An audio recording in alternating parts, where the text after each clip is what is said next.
So today we will discuss ARM architecture. During last two lectures, we have seen the introduction of ARM, why we need the ARM processor, what are the differences between RISC and CISC, and we have also seen that ARM processor is based on RISC architecture. It is not a pure RISC machine, but it is based on RISC architecture. So today we will see more architectural details of ARM processor. This is actually a diagram. It shows the architecture overview of basic ARM core. So this is only ARM core. No peripherals are attached with this. Right? So whenever this ARM core is licensed to all the companies, a company will attach different peripherals as per the requirement, different GPIO ports and serial port. That means UART, SPI, I2C, etc. Then they also attach required timers and required other peripherals, so as per the application. So as I told last time, that there are 1,000 number of ARM chips are there, and different manufacturers are producing different types of chips. It's application dependent, so depends on which application it is being used. They are using different peripherals along with the core and then manufacture the chip.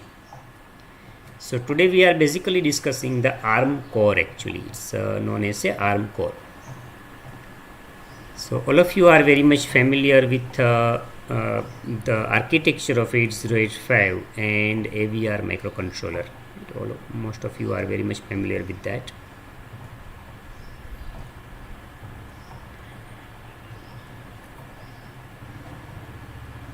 Okay, let me see why this pen is not coming.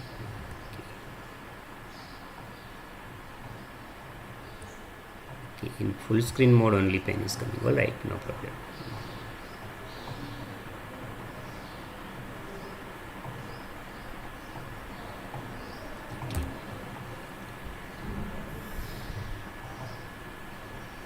So register bank is there. You have studied AVR microcontroller. How many registers were there in AVR microcontroller? Do you remember? Any one of you? Can you unmute your microphone and tell me?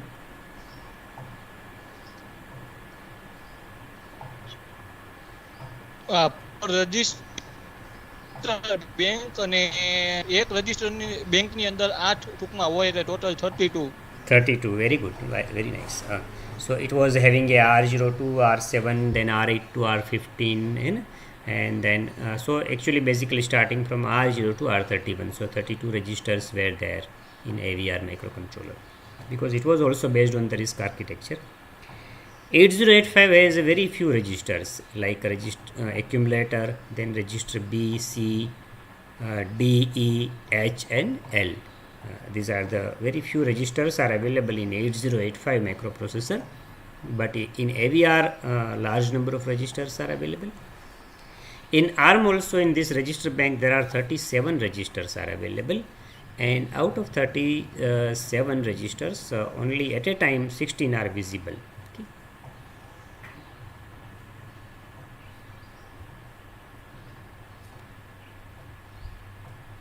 So it has a register bank, then it has a multiplier unit.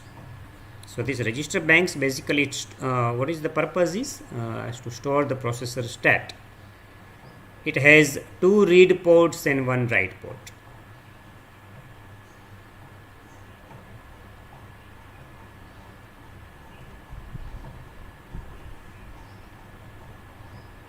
This is entirely different than the other microcontroller or microprocessor. Separate 2 read ports and 1 write port.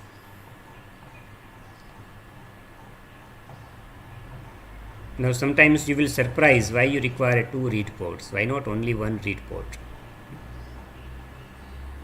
So this is actually a very important feature of this ARM architecture, that suppose I will write one instruction and try to explain with that. Suppose we have an instruction like this.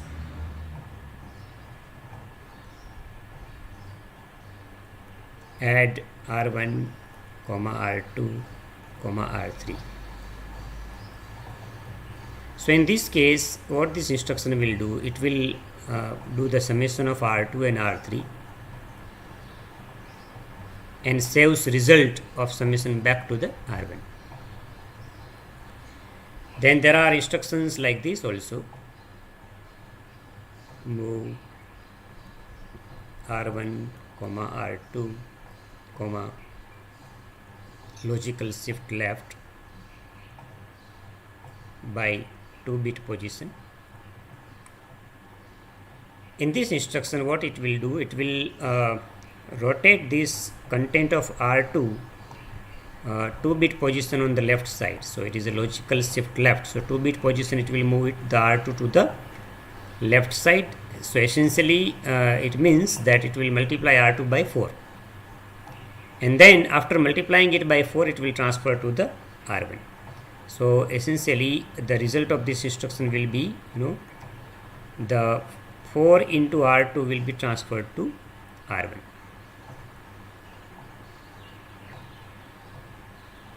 So all these instructions actually require more number of ports actually. You require to sometimes read as well as write both simultaneously.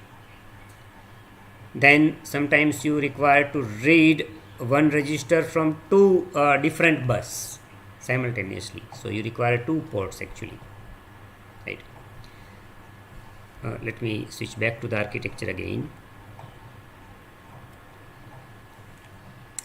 So in this case, if you look at the architecture, there is a called A bus and B bus. There are 2 buses are there. One is this A bus and one more is a B bus. So there are, it may happen that A bus and B bus both are reading from the register bank simultaneously. So you require 2 read port.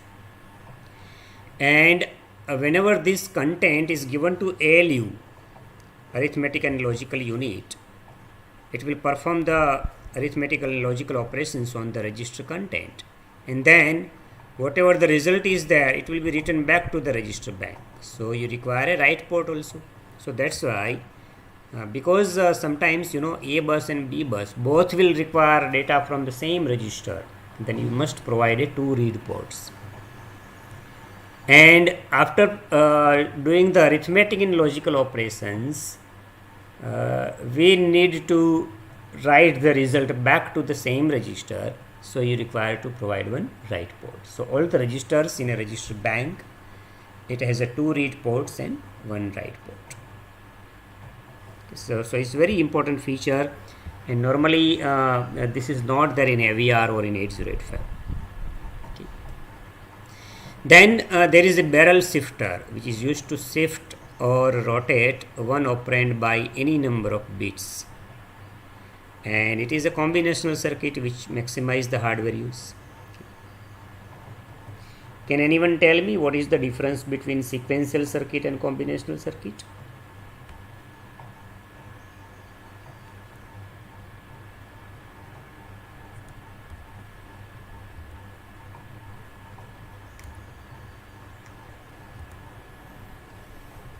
(1020) number, Dharmik, Dharaya Dharmik, can you tell me?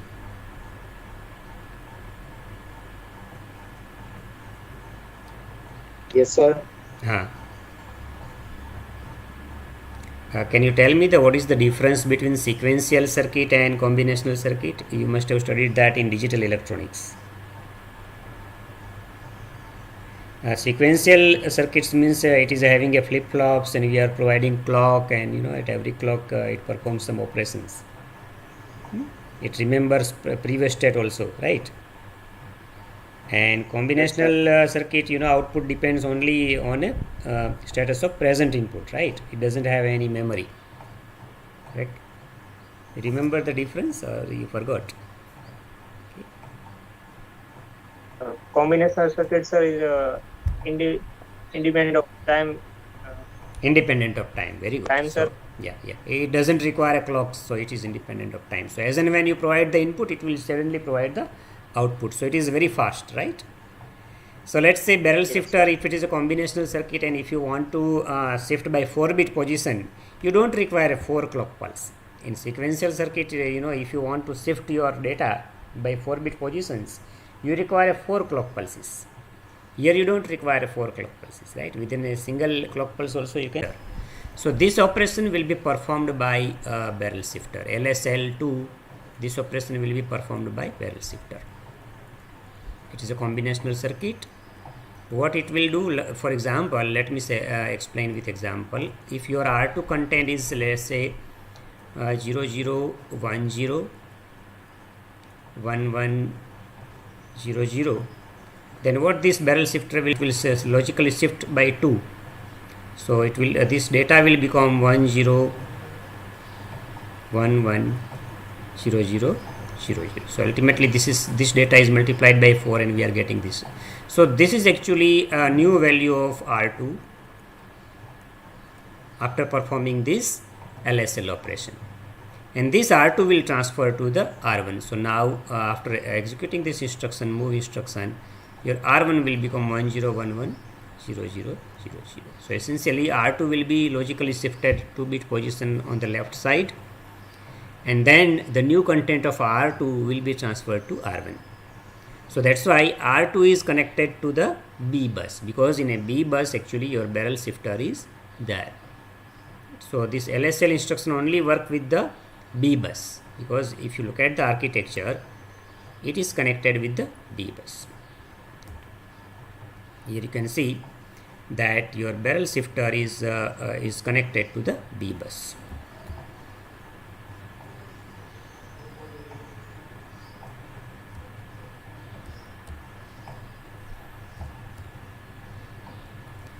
So register bank, and then after register bank is connected to B bus is connected to barrel shifter, and output of barrel shifter is given to ALU. So in our instruction, whatever we were discussing, in that instruction, let me write it here again, move R1, R2, LSL2. So this R2 is connected to this barrel shifter first, and then it will shifted position of R2 by 2-bit position left side, and then it is provided to the ALU. Right? So even it is provided to ALU, so that means this type of instruction is also possible. I will write it here, like add R1, R2,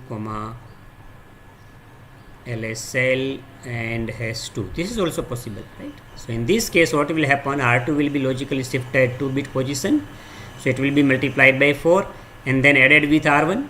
So the result, final result in R1 will be R1 is equal to R1 plus 4R2. That will be your final result after execution of this instruction. So in this case, R2 will be using B bus and R1 will be using the A bus as well as ALU bus, because the result will be also written back to the R1. So in R1 we are using one read port and one write port for this particular operation. Right. So that's actually essentially the purpose of barrel shifter. In AVR microcontroller there was no barrel shifter, so the shifting operation was done by the software by giving the instructions. Here there is a hardware is there for the barrel shifter, so this entire instruction, add instruction, this will be executed only in a single cycle. So that's actually advantage of a hardware barrel shifter, right? So you don't require a more number of cycle to complete the operation. Is it clear to all? Am I audible and slide is visible clearly, or is there any problem? No, sir, no problem. Okay. Yes, sir. Because sometimes what happens, even if I am disconnected, I will continue to speak, and all of you, yes, because maybe notification is slightly late, so sometimes it happens. Okay, if everything is fine, I will continue. Okay. So this is how there is a register bank, multiplier, barrel shifter, and arithmetic and logic unit. All of you are very much familiar with that. it performs the arithmetic and logical operations. So there are assembly language instructions related to ALU that we will discuss during the discussion of our instruction set. Then there is a address register, and all of you know that this is a 32-bit microcontroller. So address register is a A0 to 31, so it has a 32-bit address bus, right? So it is called address register. In normally we call it as a program counter, right? PC. So it is responsible to sequence the execution of instruction, and after execution of every instruction your address will be incremented. So there is the incrementer. So incrementer will automatically increment the address registers after execution of instruction. Then this is the ALU bus. All of you are very much familiar that the result of arithmetic and logical operations is being communicated to the register bank as well as to the address register back by the ALU bus. Then there are actually data out register and data in register, right? So whatever the data you want to supply to the ARM core, it is supplied through the data in register. So all your GPIO port will be using this data in and data out registers. So if you want to communicate some data to the outside world, then particularly we will be using the data out registers. Then instruction decode and control, right? So this is actually a very important unit. All of you know that there are basically three operations. One is a opcode fetch. So you fetch the code, whatever the program you have written. So naturally it will be converted into the machine code, and the operation will be specified by the opcode. So there is opcode fetch. Then after fetching the opcode, you will decode it. And after decoding, you will come to know what type of operation it is. So now you have to give the signals to all different parts of our architecture to perform that job. So that's performing that job is called execution. So after decode, there is a execute. How execution will take place? By sending the control signals to the different part of the architecture, right? So this is how the job of instruction decode and control unit is there. Which is basically generating a control signals which will enable some latch. It will read the data or write the data, and all the different types of operations it will perform, right? So this is a very simple ARM architecture. So in examination, if it is asked that explain ARM architecture, then this is the diagram you have to draw, and you have to explain each and every part of this diagram. Register bank, barrel shifter. This is address register and incrementer that selects and hold all memory addresses and generates the sequential addresses whenever required, right? So it's kind of a basically nothing but a program counter. So if you look at overall architecture of ARM7 the register bank stores the processor stat. It has 2 read port and 1 write port. These ports can be used to access any register. Barrel shifter is used to shift or rotate one operand by any number of bits. It is a combinational circuit which maximizes the hardware use. Because it is a combinational, it executes faster. Even if whether you want to rotate by 1 bit or a 2 bit or a 3 bit or a 4 bit, it can be done within a single cycle.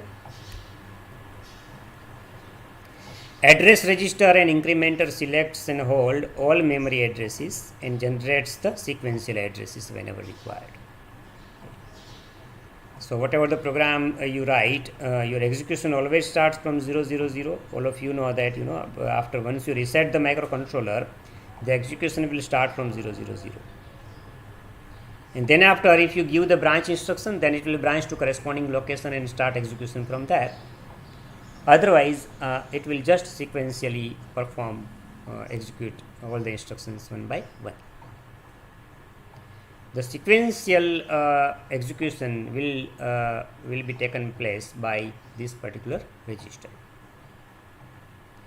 There is a auto increment, auto decrement facility is there. Automatically, after execution of one instruction, your address register will be incremented by 1. Your program counter will be incremented by 1. Then there is a facility of load and store multiple data block. So that is also there in ARM architecture. So multiple registers you can simultaneously store to the memory, as well as you will be able to load multiple registers simultaneously from the memory. So that load and store multiple data block facility is also available in ARM7 TDMI. In a single cycle data processing instruction, two register operands are accessed. Value of B bus is shifted and combined with value on A bus in ALU, and the result is written back to the register bank. So both A bus and B bus are being used, and because of that two parallel bus available with us, you will be able to complete the execution of instruction in a single cycle. So as whatever the examples I have given to you in this right pad, I think because of this actually you will be able to complete this execution of this instruction in a single cycle. So this R1 will be using A bus, R2 will be using B bus, and B bus is connected to parallel, so it can logically shift left your content of R2, and after doing that it will transfer it to R1. One more instruction I will write here. Let me write it here. Let's say add R4, R5, and then LSL3. So R5 will be essentially taken care by B bus, because we require this shifting operation with that R5. So content of R5 will be logically shifted left by 3-bit position, so essentially it will multiply it by 8, right? Because whenever you are shifting left side by 3-bit position, it will be multiplied by 8. So what it will do, R4 is equal to R4 plus 5 into R5 into ત્યાં બાજુમાં બેનને આપી દો.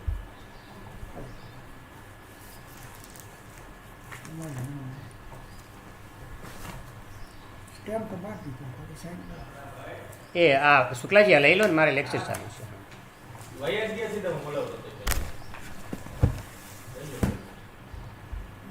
Okay, sorry for the disturbance. This R1 is connected to A bus, R2 is connected to B bus, LSL2, so it will logically shift left by 2-bit position the R2 content. So that was actually for a move instruction, right? Similarly it will happen for the add instruction, arithmetic instruction also. For that you can do it. So logically you are shifting this by 3-bit position, so R5 will be multiplied by 8. So essentially what it will do, R4 is equal to R4 plus 8 into R5. So that will be the result which will be stored back to the R4. So here essentially we are using a barrel shifter, as well as we are using A bus, B bus, and this entire thing can be completed only in a single cycle.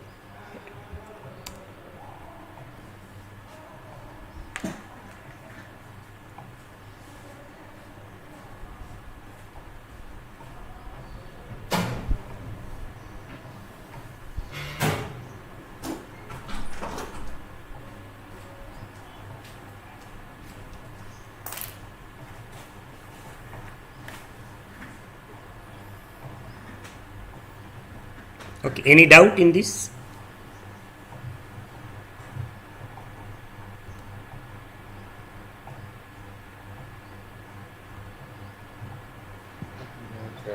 Okay, it's fine. All right.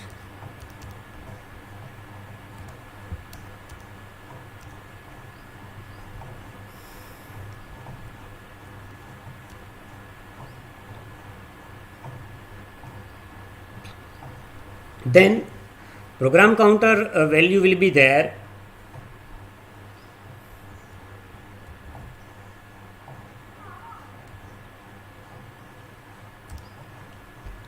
In an address register, from where it is fed to the incrementer, an incremented value of the PC will be copied back to the register R15.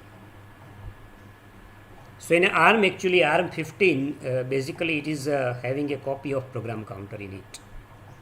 So that is a special purpose of R15 register in ARM processor.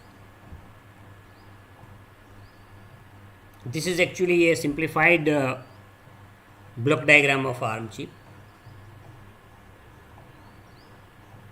So in this you can see that this is a ARM core. So whatever the diagram or architecture we were discussing, that is this ARM core.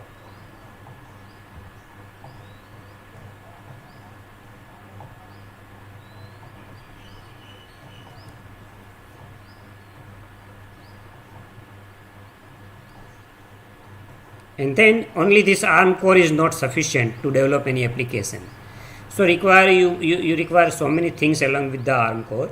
So what you require is you require to interface the memory with ARM core, because you will be writing some program for the ARM processor or ARM controller.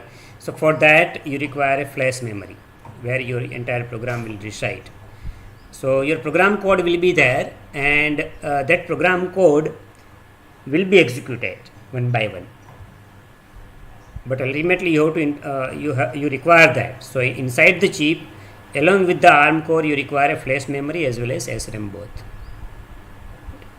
Then apart from that, you require a general purpose input output GPIOs. You require a timer, pulse width modulation, real time clock, direct memory access, precision oscillator, clock and reset circuits, watchdog timers. This is the all systems you require. Then in analog side, you require a ADC, you require analog comparator, you require a temperature sensor, voltage regulator. All these things you require to interface to use with the ARM core. So only ARM core is not sufficient, right? You have to attach so many other things along with the ARM core. Then you require a serial interface like UART, Ethernet, USB, controller area network, serial peripheral interface, I2C, that is the inter-integrated circuit, right, I2AS, and other peripherals, required peripherals. So when you combine all these things, it becomes your ARM chip actually. Right? So a simple ARM core is not useful. Along with the ARM core, you have to attach so many things. Right?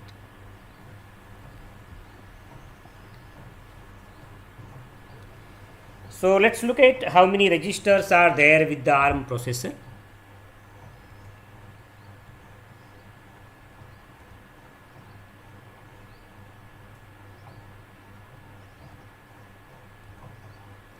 So total 37 32-bit registers are there in ARM total. But out of 37, only 16 are visible at a time. That is from R0 to R15 are visible at a time. And from this R0 to R15, R0 to R7 are considered as unbanked registers. Same 32-bit physical registers in all processor modes are available. That's why it is called unbanked register. No separate copy of these registers are available. Register R8 to R14 are banked registers. Now let me clear the concept of unbanked and banked to you. So to know that, we will study the different mode of operations. One ARM programmer model is a system and user mode, in which all these registers R0 to R15 are available. Along with that, there is a called CPSR is available. Here this is a CPSR. The full form of CPSR is a current program status register. It is current program status register.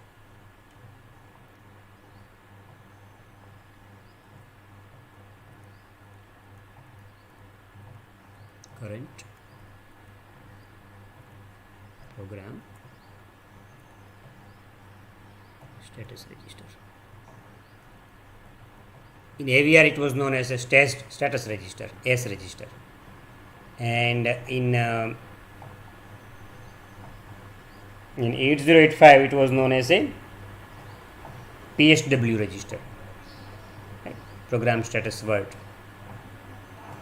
So this CPSR is having all the flags like 0, carry, auxiliary carry, parity, overflow, all the flags are there in the CPSR register. So basically it consists of all the flags. Then one mode is the FIQ mode, fast interrupt mode. So whenever we are switching back from system mode to fast interrupt mode, whenever the fast interrupt occurs, all the copy of R0 to R7 will be as it is, same as of the previous. So it is known as unbanked register. But whenever the fast interrupt occurs, the separate physical copy of R8 to R14 is being made available to the user.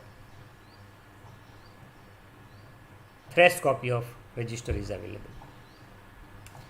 So it is, name is different. You can see here R8 underscore FIQ. The name is different than the R8, right? So separate register is available. So new register is available. Fresh copy of this register R8 is available to the user. Similarly, R9 is fresh copy is available. R10, R11, R12, R13, R14.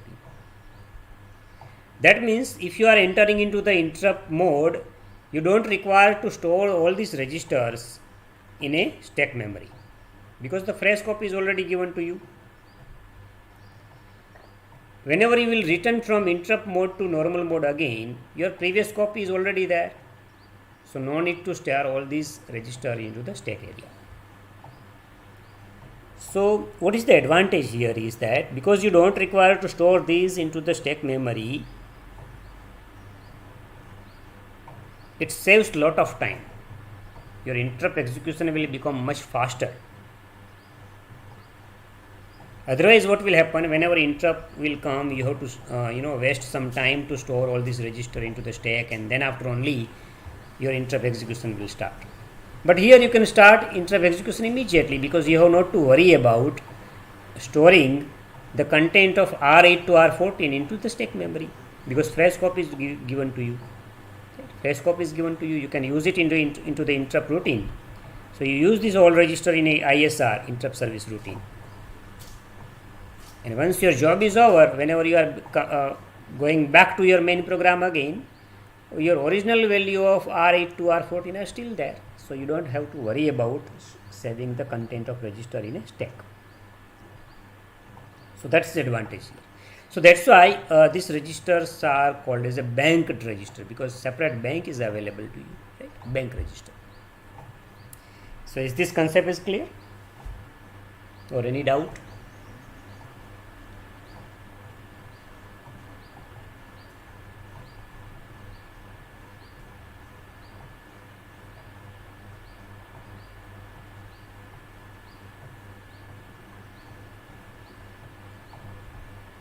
And I hope you remember interrupt. Last semester in AVR microcontroller, we discussed interrupts. Let me ask to someone what is a interrupt and all that. We will reply.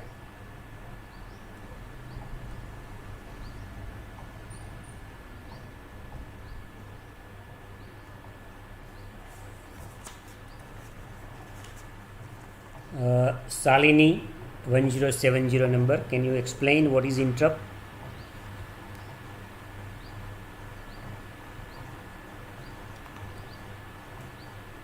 Yes, sir. What is interrupt?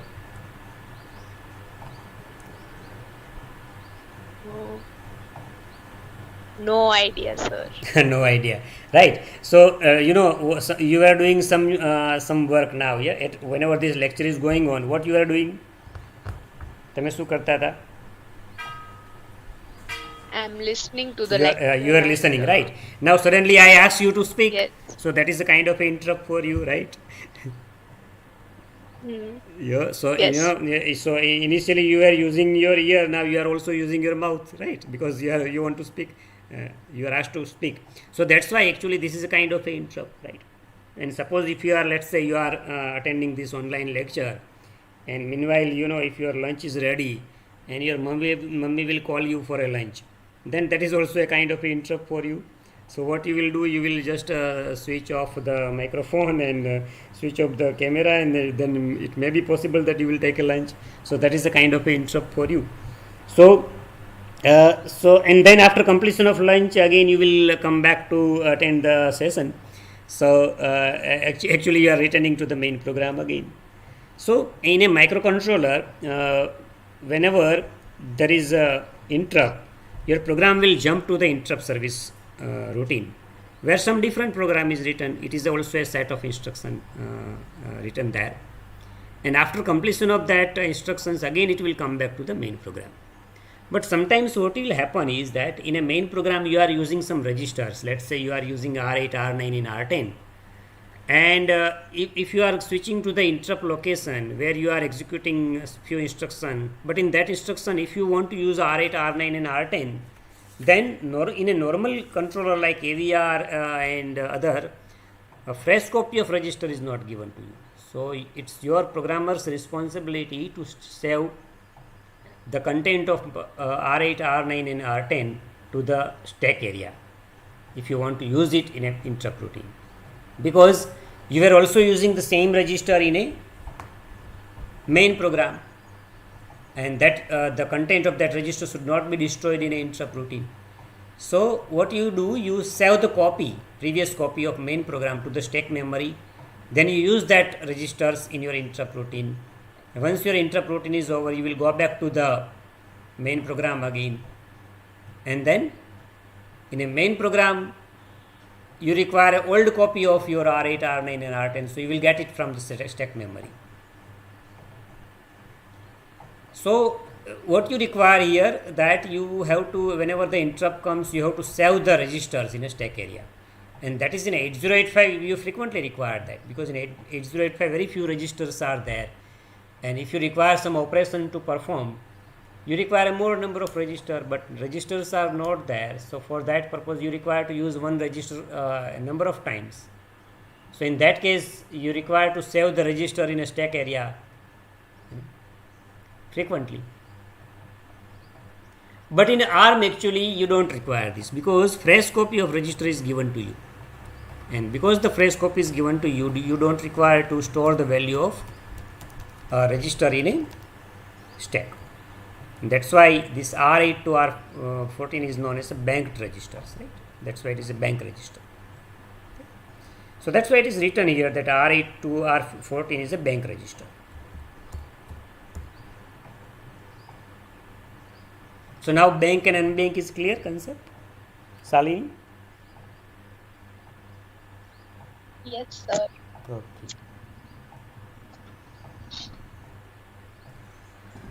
Then there is a supervisor mode. In supervisor mode only two registers are given, R13 and R14. Two registers are fresh copies given.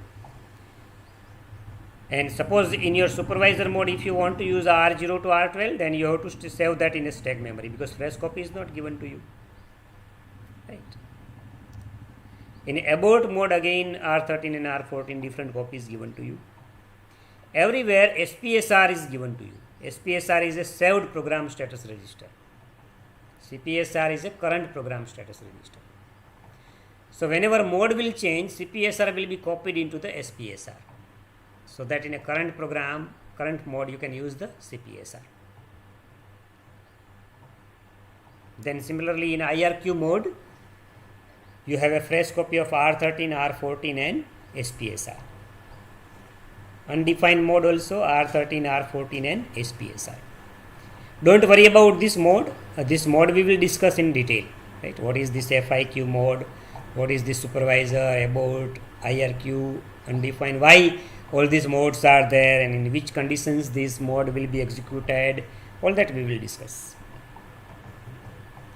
So ultimately, in ARM programmer models, these are the different registers in a different mode will be available. Right. So if you calculate in a all total, there are 37 registers are there. But out of 37 registers, only R0 to R15 and CPSR, these are the registers available to you at a time. At a time, all 37 will not be available. So that means whenever you switch from user mode to FIQ mode, The R8 to R14, this copy will be hidden only because new registers are given to you. So this is already hidden. So at a time only, if you calculate, at a time only R0 to R15 and this CPSR is available. Then this CPSR is copied into the SPSR, and this is available because it is basically we want to preserve the content of user mode. So for that purpose, fresh copy is being given to you. Similarly, in supervisor mode, you can see that R13 underscore SVC is available, R14 underscore SVC is available. At that time, this is not available. R13 underscore FIQ, R14 underscore FIQ, R13, R14. These are not available because fresh copy is given to you here. So at a time, if you calculate, only 37 registers are available to you. Right? So this register is clear because while during the discussion of our ARM instruction set, we will use all these registers in the programming.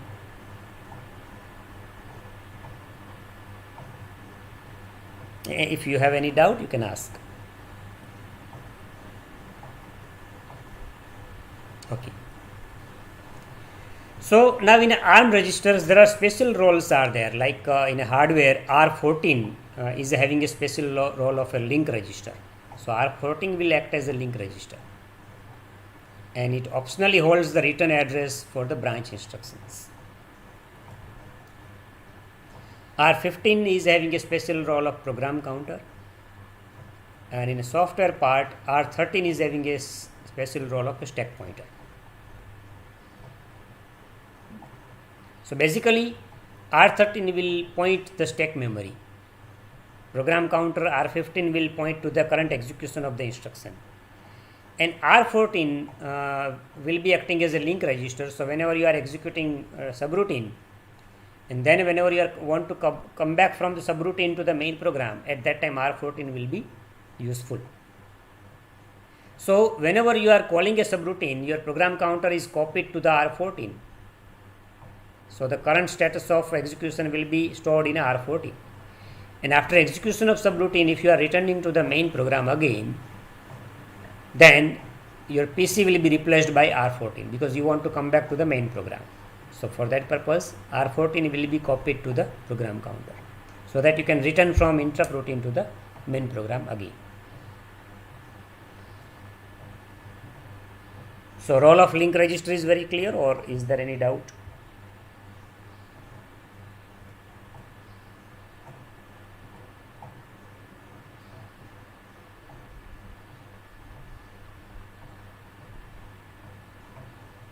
Sir, one time repeat, please.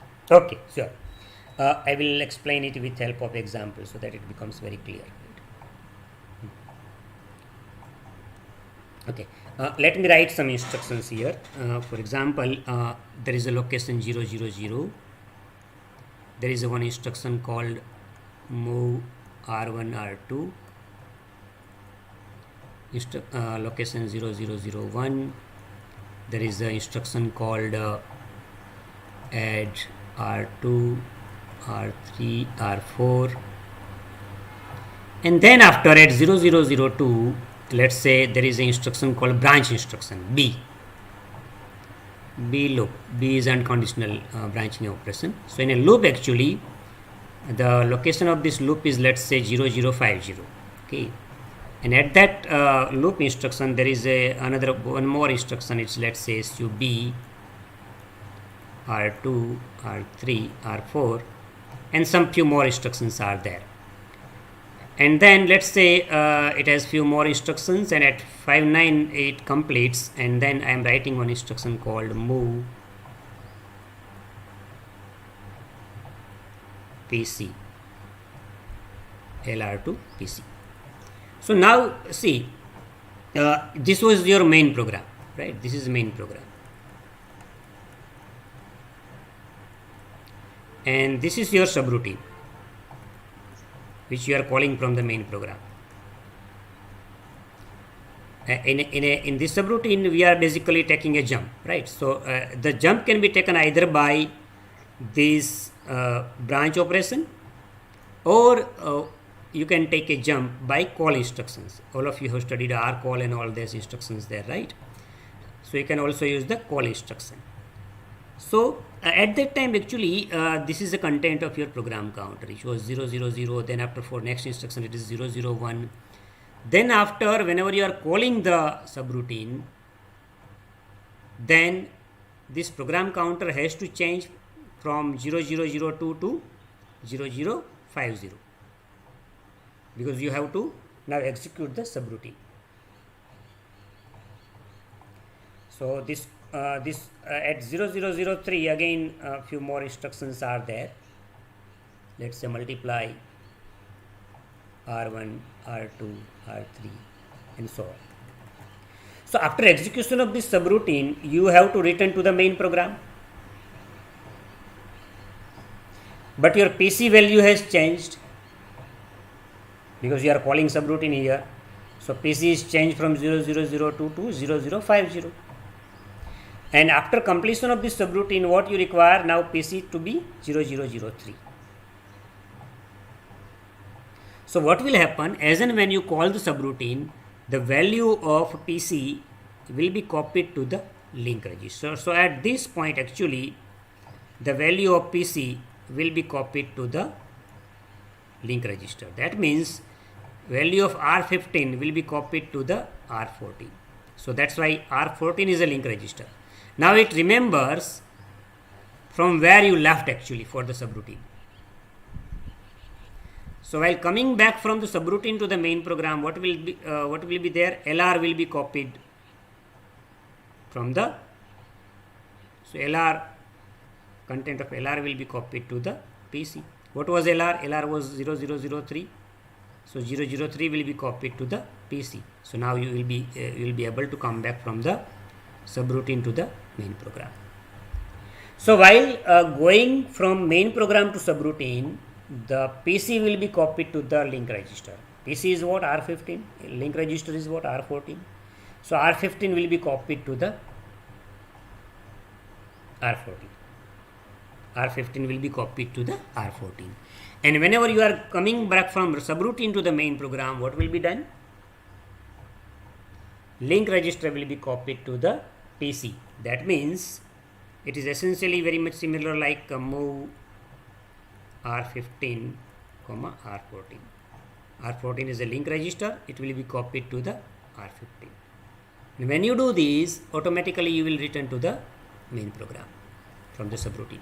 Now is it clear? So R14 is basically a link between your main program and a subroutine. Your subroutine can be normal or it can be an interrupt service subroutine. So it is basically R14 is a link between both these things. So that's why it's known as a link register. Is it clear now?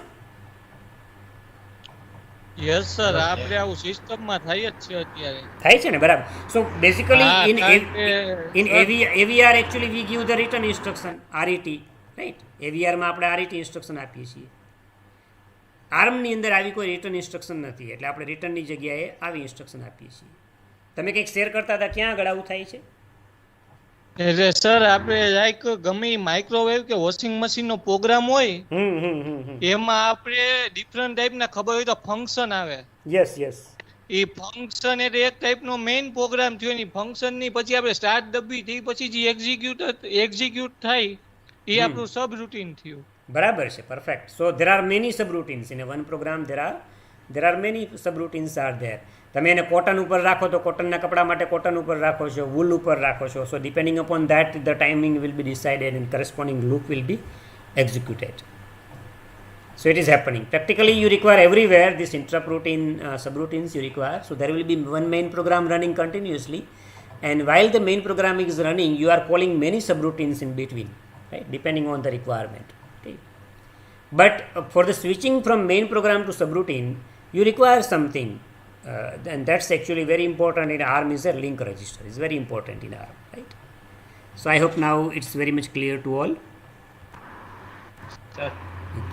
Any doubt further? Yes, sir. Sir, what is the difference between jump and call instruction? Okay, that's good question. Very good.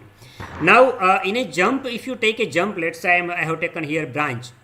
So whenever take a jump, it will go to the same location, but then now it will not come to know that where to return actually. So here now you have to give another jump here. Instead of return, you have to specify one more jump here, and then you have to specify some label here, like let me call it here a label called back, right? So I can take here, I have to take another branch here, branch to back. Then you don't require to call this subroutine, but at both the places you require a branch of instructions. While you are calling a subroutine, automatically your ARM or your whatever the microcontroller, it will automatically save your PC to the link register. Normally in AVR microcontroller, content of PC will be stored in a stack area, and then whenever you are returning back from the subroutine to main program, your PC will be loaded from the stack area. But in ARM, actually we want to minimize the time.